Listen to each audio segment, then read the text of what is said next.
अखण्डमण्डलाकारं व्याप्तं येन चराचरं तत्पदं दर्शितं येन तस्मै श्रीगुरुवे नमः। गोरक्षभालं गोशिष्यपालं शेषाहिमालयं सचिखण्डभालं कालस्य कालं जितजनजालं वन्दे जटालं जगदाब्जनालं श्रीगुरु गोरखनाथ की जय, मधुसूदननाथ की जय, चरपटनाथ की जय।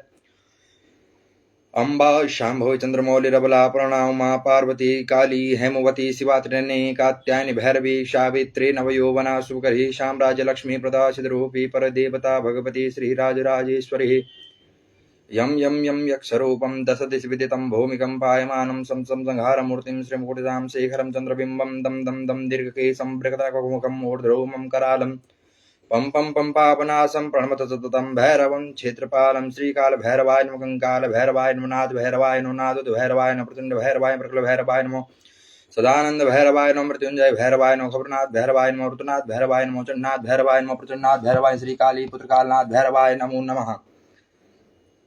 आज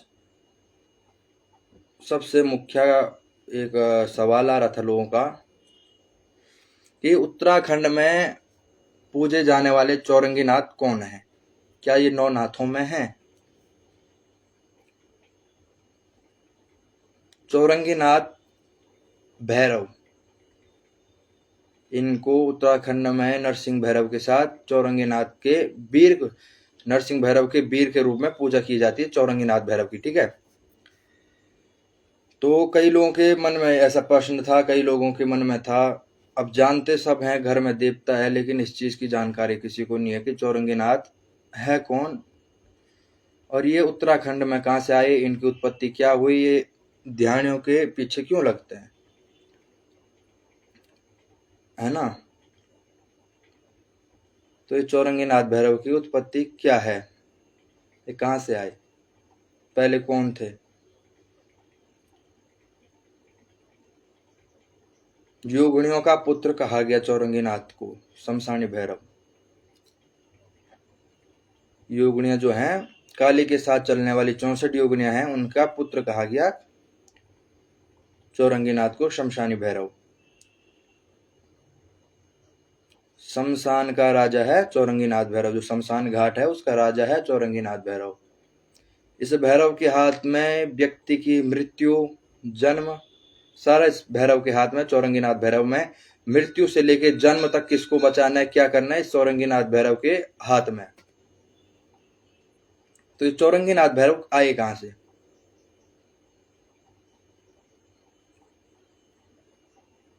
चौरंगी नाथ भैरव आए कहां से? चौरंगी नाथ भैरव की वैसे कुछ कथाओं में कहा गया ये बंगाल से आए और कुछ कथाओं में कहा गया ये गोरखपुर साइड से आए हैं, गोरखपुर की तरफ से आए हैं। तो मुख्यतः जो कहा गया है चौरंगी नाथ भैरव यूपी से, गोरखपुर से आए हैं, उधर साइड से। तो चौरंगी नाथ भैरव की कथा क्या है कि एक समय में एक राज्य था, उस राज्य के राजा का नाम राजा शेर सिंह था। राजा का, जो राज्य का राजा था उसका नाम था शेर सिंह। तो उसकी अब विवाह की बात चली, नवयुवक था, शादी का टाइम आया तो विवाह की बात चली।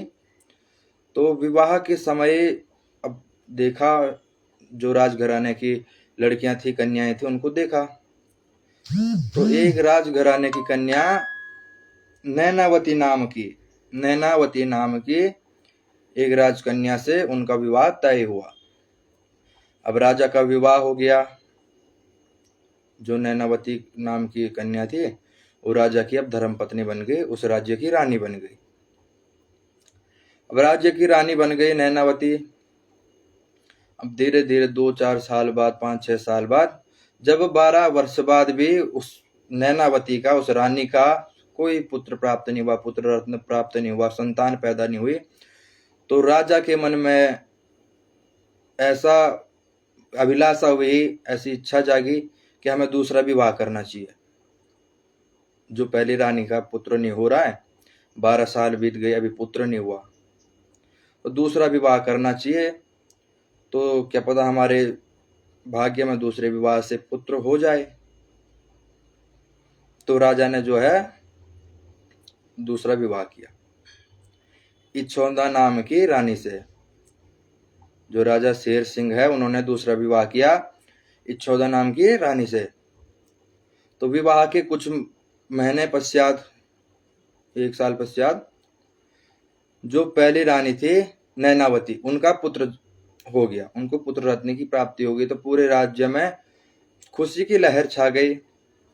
राजा ने बड़े बड़े भंडारे किए, बड़े बड़े ज्योतिषाचार्यों को, बड़े बड़े साधु संतों को, बड़े बड़े ब्राह्मणों को, सबको उन्होंने भंडारा खाया, सबको भरपूर अन्न धन से भरपूर दिया, उन्होंने दान किया।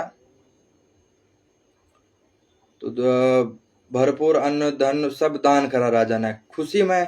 हाँ, हमारे को पुत्र रत्न की प्राप्ति हो गई, तो खुशी में अन्न धन दान किया। तो जब पुत्र हुआ तो उसका जब नामकरण हुआ, नामकरण में उस पुत्र का नाम रखा पौ से पूरणमल, कन्या राशि। कन्या राशि जन्मोत बालकस्य, वो कन्या राशि में जन्मा हुआ बालक था, उसका नाम रखा पूरणमल, राजकुमार पूरणमल उसका नाम रख दिया।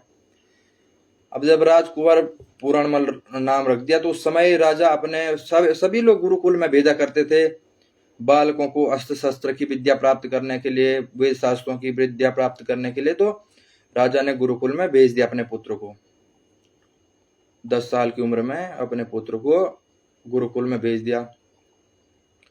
तो पूरणमल ने वहां से सारा पठन पाठन विद्या सारा अर्जन करा, शस्त्र की विद्या अर्जन करी, अस्त्र शस्त्र सारी विद्या अर्जन करी, सारी विद्याओं में निपुण होके तो घर आया। फिर राजा की जो दूसरी पत्नी थी उसका कोई बालक नहीं हुआ। इच्छोदा नाम की जो राजा की दूसरी पत्नी थी तो उसका कोई बालक नहीं हुआ। तो वो पूरणमल से बहुत जलन करती थी, क्योंकि जब से नैनावती का पुत्र हुआ, राजा की पहली पत्नी का पुत्र हुआ, तो उसको जलन होने लग गई तब से कि हमारा पुत्र नहीं हुआ। तो राजा सारा जो है स्नेह, पहली पत्नी नैनावती को सारा स्नेह देने लग गए। राजा शेर सिंह जो है पहली जो पत्नी है नैनावती को, उसको सारा स्नेह देने लगे, सारा प्यारपूर सारा उसी से होने लग गया। तो इच्छोदा ने सोचा कि हाँ, मेरे से नहीं हो रहा, मेरे से शादी कर रखी है, मैं उतना ही अधिकार उसका और उतना ही अधिकार मेरा है इस राजा पे, पति पे उतना अधिकार दूसरी पत्नी का है, उतना अधिकार मेरा है। तो उसको मन में जलन हुई। तो उसने जब पूरणमल घर आया, अपने राजपाट में आया, उसका राज्याभिषेक होना था, सारी विद्या सीख के आया गुरुकुल से, तो उसका राज्याभिषेक होना था। तो उस समय तो जो दूसरी रानी थी, इच्छोदा नाम की दूसरी रानी थी राजा शेर सिंह की, तो उसने पूरणमल पे इल्जाम लगा दिया, झूठा कह दिया कि इसने मेरे पे गलत नजर डाली। रोने लगी, बिलखने लगी। तो कहा जाता है कि स्त्री चरित्रम पुरुषस्य भाग्यम देरो न जानामि कदापि धर्मा। स्त्री का चरित्र और पुरुष का, जो पुरुष है, पुरुष तत्व का भाग्य न देवता जान पाया आज तक। स्त्री का चरित्र कब कहाँ बदल जाए और जो पुरुष है उसका भाग्य कब कहाँ कैसे बदल जाए, तो आज तक देवता भी नहीं जान पाए। स्त्री का चरित्र और पुरुष का भाग्य आज तक देवता भी नहीं जान पाए। तो स्त्री ने जो सौतन थी उसके बच्चे पे कहा कि हाँ, ये इसने मेरे पे गलत दृष्टि डाली, कुदृष्टि डाली। तो राजा को उस समय गुस्सा आया। तो राजा ने कहा कि जो ये पूरणमल है, इसके हाथ पैर काट के, इसकी जिह्वा काट के, जीभ काट के इसको फेंक दो, किसी ऊपर चोटी से इसको फेंक दो। तो राजा ने सिपाहियों को आदेश दिया। तो पूरणमल ने बोला कि ये मेरी माँ जैसी, माँ समान है, तो मैं इस पे कुदृष्टि कैसे डाल सकता हूँ।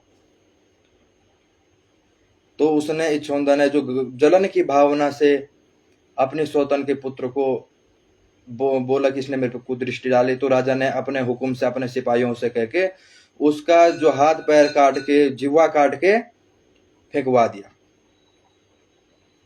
तो गुरु गोरखनाथ के चेले शिष्य जो थे, तो वो भिक्षा करने जा रहे थे। वो भिक्षा करने जा रहे थे, तो वन से होके जा रहे थे भिक्षा करने। तो उसके बाद गुरु गोरखनाथ के शिष्यों ने देखा कि झाड़ी में पूरणमल गिरे हुए हैं, उनके हाथ पैर काटे हुए और जीभ काटी हुई, आवाज नहीं आ रही। तो गुरु गोरखनाथ के शिष्यों ने जाके गुरु गोरखनाथ जी से कहा, मच्छिंद्रनाथ जी से कहा कि गुरुदेव ऐसी बात है, वहां पे कोई बालक गिरा हुआ जिसकी जीभ काटी हुई और हाथ पैर काटे हुए हैं। तो गुरु गोरखनाथ जी ने बुलाया उनको कि उनको उठा के ले आओ, उनको बुला के ले आओ, यहाँ उठा के ले आओ, हमारे पास ले आओ। तो जब गुरु गोरखनाथ जी ने उन्हें बुलाया, उनको अपने शिष्यों के द्वारा मंगवाया गया कि लाओ कौन है। तो उन्होंने अपने गुरु गोरखनाथ जी ने अपनी दिव्य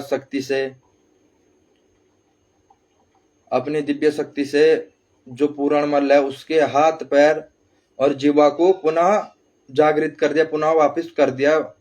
उस पूरणमल के शरीर में पुनः हाथ पैर और जीवा आ गई। जीवा आ गई तो गुरु गोरखनाथ जी ने उनको फिर अपना चेला बनाया, शिष्य बनाया, उनको नाथ जनेऊ पहनाया, है ना, नाथ जनेऊ पहनाया उनको, उनके जो कनफड़ पहनाए, कान फाड़ के, जो नाथ संप्रदाय का है मुख्य कुंडल कनफड़ पहनाया उनको, उनका जो मुंडन किया, उनका संस्कार किया कि जैसे एक जोगी का संस्कार होता है, जैसे एक साधु संत का संस्कार होता है, पिंडदान होता है, सारा करवाया। तो उनको जो फिर उसके बाद जब जोगियों का संस्कार होता है, पिंडदान के बाद वो देह तो रहता है लेकिन वो नाम नहीं रहता, वो जो उसके पहचान है वो पहचान बिल्कुल मिट जाती है।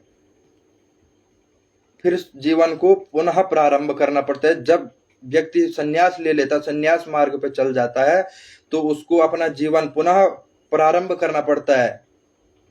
जो भूतकाल का उसको सबको भूल के अपना जीवन पुनः प्रारंभ करता है सन्यासी जो है। तो उसको जब गुरु प्रदत्त नाम मिला, पूरणमल को गुरु प्रदत्त नाम मिला उसको चौरंगीनाथ, जो पूरणमल है उसको गुरु प्रदत्त नाम मिला चौरंगीनाथ। तो गुरु ने अपने आश्रम में उनको सारी विद्या, तंत्र मंत्र का ज्ञान, बौक्षाड़ी विद्या का ज्ञान, बंगाल का जादू, साबर के मंत्र सारे उनको दिए। साबर के मंत्र अपने गढ़वाली भाषा में, अपने गढ़वाली कुमाऊं क्षेत्र में, गढ़वाल के क्षेत्र में साबर के मंत्र बहुत चलते हैं। साबर मंत्र वो होते हैं जो किसी गुरु के द्वारा सिद्ध किए होते हैं। मुख्यतः सारे साबर मंत्र के मच्छिंद्रनाथ जी ने लिखे, मुख्यतः सारे साबर मंत्र मच्छिंद्रनाथ जी ने लिखे। तो साबर मंत्र का यूज बिना सिद्ध करे ही कर सकते हैं, जो गुरु के द्वारा तुम्हें मिला है। आजकल तो किताबों में कई जगह साबर मंत्र फोन में, किताबों में, ऑनलाइन मिल जा रहा, तो काम नहीं करेगा। जो तुम्हें तुम्हारे गुरु ने दे रखा है, उस साबर मंत्र को तुम्हें सिद्ध करने की जरूरत नहीं, उस साबर मंत्र का बस उपयोग कर सकते हैं, सिद्ध करने की जरूरत नहीं है। तो जब उनको बंगाल का जादू, जो चौरंगीनाथ थे, उनको भैरव का रूप माना गया, उसके बाद भैरव रूप दिया उन्हें भैरव का, तो उनको बंगाल का जादू, शमशान की विद्या। तो जो चौरंगीनाथ भैरव है उनका दूसरा नाम है शमशानी भैरव, जो शमशान के राजा है, जो त्रिकाल के स्वामी हैं। भैरव का अर्थ ही यह होता है कि जो भय का नाश कर दे। भैरव का अर्थ है भयम नाशियेत, जो भैरव शब्द का अर्थ है भय का नाश कर दे, और जो जीवन में है रवि यानी सूर्य का जैसा प्रकाश करे। भैरव का अर्थ यह है कि जो जीवन में अंधकार है उस डर का बिल्कुल खत्म कर दे, डर को, और जीवन में सूर्य रूपी प्रकाश का संचालन कर दे, ये भैरव का अर्थ है। तो उनको जो है बंगाल का जादू सिखाया, साबर की विद्या सिखाई, बोगशाड़ी विद्या होती है। हमारे उत्तराखंड में टिहरी की तरफ जौनसार क्षेत्र में, जौनसार बाबर क्षेत्र में एक विद्या होती है बोगशाड़ की विद्या। कई बार तुमने जागरों में सुना होगा कि बोगशाड़ की विद्या। अब जो गढ़वाली लोग होंगे या कुमाऊनी लोग होंगे, उनके जब जागर चलते हैं, जागर शैली चलती है, मंडान लगते हैं, तो वहां पे सुना होगा बोगशाड़ की विद्या, है ना। जब देवता शरीर में अवतरित होता है तो उसमें देवता की गाथा लगाई जाती है कि बोगशाड़ की विद्या साधना, जो साधना होता है, एक साधना होता है, तो उसमें बोगशाड़ की विद्या। तो गुरु गोरखनाथ ने चौरंगीनाथ भैरव को बोगसाड़ की विद्या दी। बोगसाड़ की विद्या मुख्यतः जितना हमारे ध्यान में, जितना हमने बड़े बुजुर्गों से सुना है, गुरु लोगों से सुना है, तो बोगसाड़ की विद्या से ये संभव है कि किसी भी व्यक्ति को किसी का भी रूप दे सकते हैं। जैसे कभी आपने सुना होगा कि आदमी को बकरा बना देना, गधा बना देना। अभी भी जौनसार क्षेत्र में बोगसाड़ की विद्या अभी भी जीवित है। व्यक्ति को जैसे बकरा बना देना, गधा बना देना, तो अभी भी काफी लोग ये चर्चा में चलता है कि जौनसार क्षेत्र में जो नव युवा हैं, अविवाहित युवा हैं, उनको नहीं जाना चाहिए कि वहां पे वो अपने वश में करके घर जमाई बना देते हैं। ये अभी भी कई जगह सुनने में आता है। तो उसके बाद गुरु गोरखनाथ जी ने बोगसाड़ की विद्या दी, साबर के मंत्र दिए, बंगाल का जादू दिया, सारी विद्याएं दी उनको, चौरंगीनाथ जी को। तो उसके बाद उनको, अब सबका आश्रम था, सब गुरुओं का आश्रम था, तो जितने भी चेले थे सब आश्रम में रहते थे। तो उनको कहा कि तुम जाके अब शमशान साधना करो। चौरंगीनाथ जी को बोला शमशान साधना करो। तो शमशान, चौरंगीनाथ जी को गुरु गोरखनाथ जी ने शमशान साधना कराई। तो चौरंगीनाथ जी का मन उधर ही रम गया, वहीं मन लग गया शमशान की साधना में। तो उनको शमशान अति प्रिय लग गया। तो उनका उसके बाद गुरु गोरखनाथ जी ने बोला तुम्हें आज से शमशानी भैरव के नाम से जाना जाएगा। तो उनको जो शमशान की जितनी भी विद्याएं हैं, जितना भी है, कौन शमशान की पूरी शक्ति, शमशान कोई छोटी मोटी शक्ति नहीं, इस विश्व, इस ब्रह्मांड की एक मुख्य शक्ति है शमशान। तो शमशान का राजा बनाया, शमशान का राजा बनाया चौरंगीनाथ जी को। फिर उस क्षेत्र से शमशान के राजा शमशान की साधना करी। तो उस क्षेत्र से चौरंगीनाथ जी आए एक बार हरिद्वार गंगा स्नान करने। तो गंगा स्नान किया। गंगा जी जो नाथ संप्रदाय का अपना हरिद्वार में भी एक अखाड़ा है, गुरु गोरखनाथ अखाड़ा है नाथ संप्रदाय का, मनसा देवी पैदल रास्ते के बगल में गोरखनाथ आश्रम है। तो वहां पे गुरु चौरंगीनाथ जी ने धोना लगाया, अपना अलग जगाया। तो उसके बाद जब वहां पे चौरंगीनाथ भैरव जी ने अपनी साधना करी, वहां पे जो जितने लोग हैं उनका कष्ट हरण किया, उनको सही मार्ग पे लगाया, जो मार्ग भटके हैं उनको सही मार्ग पे लगाया। तो उसके बाद चौरंगीनाथ जी, सुना उन्होंने कि उत्तराखंड में 4 धाम है। तो उस समय फिर चौरंगीनाथ जी धीरे धीरे करके हरिद्वार से बूढ़े केदार में गए। टिहरी में है बूढ़ा केदार। तो वहां पे बूढ़ा केदार में जाके उन्होंने वहां धूना लगाया, अलग जगाया। तो जोगी, रमता जोगी और बहता पानी, जो बहता पानी है वो चलता रहेगा और जोगी जो है चलता रहेगा। जोगी और पानी को हमेशा चलना चाहिए। वही जोगी ठीक है जो हमेशा चलते रहे, कभी किसी तीर्थ यात्रा में चले गए, कभी कहीं चले, कभी कहीं चले गए। और पानी जो आज यहाँ से बह रहा है तो कल के दिन में वो जाके सागर में तक, पानी का जो एक मुख्य उद्देश्य होता है तो सागर में मिलना होता है। हर नदी का एक उद्देश्य है कि हमने सागर में जाके मिलना है, उनका लक्ष्य है। तो जोगियों का ये लक्ष्य है कि हमको जन कल्याण करके उस परम तत्व परमात्मा की प्राप्ति करनी है। तो उन्होंने बूढ़ा केदार में जाके वहां पे अलग जगाया, वहां पे जितने भी लोग थे उनका भला करा, सबको सही मार्ग पे चलाया। तो एक ध्यानी आप लोग जानते होंगे, गढ़वाली कुमाऊनी लोग, काफी लोग, सारे लोग जानते होंगे ध्यानी किसे कहते हैं। तो ध्यानी कहते हैं जैसे इस घर की लड़की कहीं दूसरी जगह ब्याह गई तो वहां की, या हमारी इस घर की ध्यानी बन गई। तो उस ध्यानी के पीछे फिर उसके बाद उसको उसके जो है ससुराल में कोई दिक्कत हुई होगी, तो उसके पीछे चौरंगीनाथ भैरव उसने याद करा, उस समय थे वहां पे। तो उसको दिक्कत हुई, बाबाओं के पास गई, चौरंगीनाथ भैरव के पास गई। तो कहा ऐसी ऐसी बात है। तो चौरंगीनाथ ने बोला कि चलो मैं चलता हूँ तुम्हारे साथ में। तो चौरंगीनाथ भैरव उस ध्यानी के पीछे गए। पौनी बासर गांव में उस ध्यानी के पीछे चौरंगीनाथ भैरव चल गए।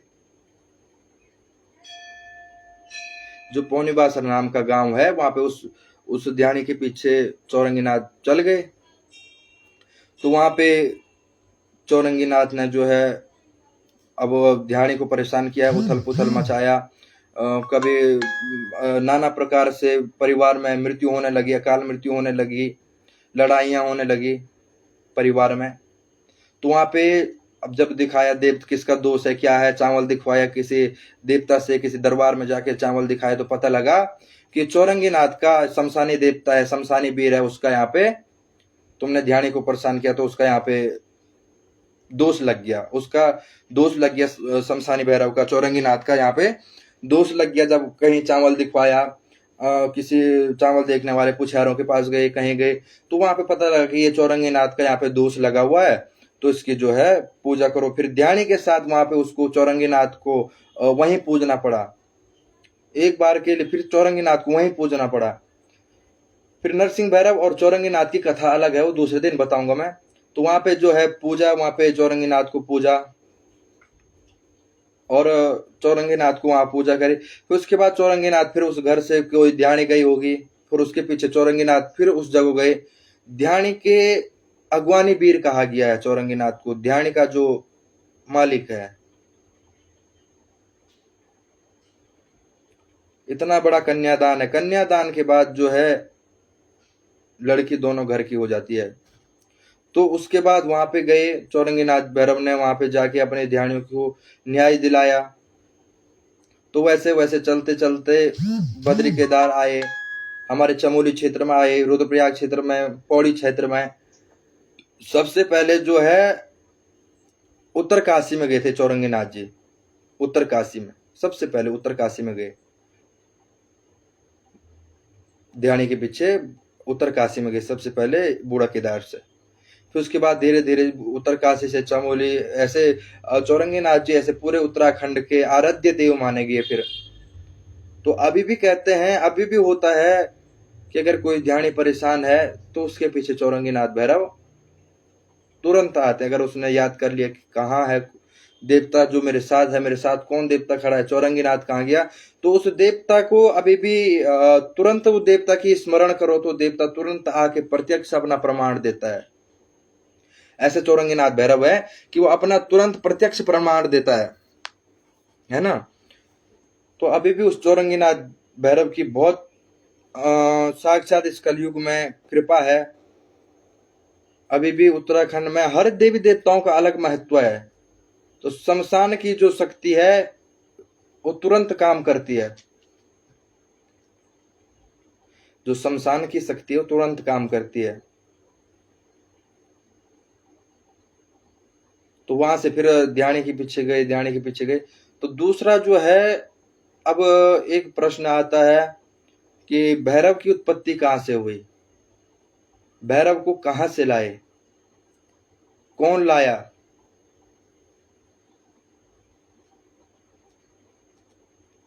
भैरव और नरसिंह चौरंगीनाथ के साथ कैसे चौरंगीनाथ वीर बना, नरसिंह भैरव का कैसे वीर रूप में चौरंगीनाथ की शक्ति चली, तो इस बारे में हम कल बताएंगे। अभी मैंने आपको जो चौरंगीनाथ की जीवन की कथा है वो बताई है मैंने, और कल मैं बताऊंगा कि भैरव की उत्पत्ति कहां से हुई, भैरव कहां से आया, उत्तराखंड क्षेत्र में भैरव कहां से आया। उत्तराखंड क्षेत्र में अगर तुम उस भैरव के नाम का, उस परमात्मा के नाम का एक पत्थर उठा के उसकी पूजा करोगे, वहीं परमात्मा की उसी इतने से पत्थर रूप में उस परमात्मा की इतनी शक्ति उजागर हो जाएगी कि वो 7 पीढ़ियों का तारण कर देगा, 7 पीढ़ी को तार देगा। इतनी उस पत्थर में इतनी शक्ति, उत्तराखंड का हर एक पत्थर परमात्मा है।